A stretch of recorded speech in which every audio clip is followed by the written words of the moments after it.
first flight with the AR drone.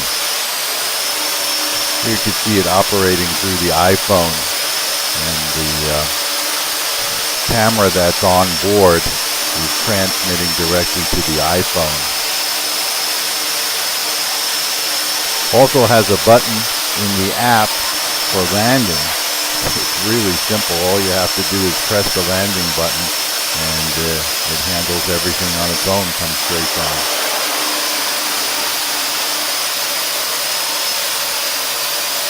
So I'm thinking about actually upgrading this to the Phantom Vision and use the GoPro camera on it to film some of the custom bikes as they ride by, or have this thing ride along. Actually, the Phantom goes pretty fast, I understand, so it would be like a traveling camera platform while we're riding down the road. Just an idea now, but giving it some serious thought.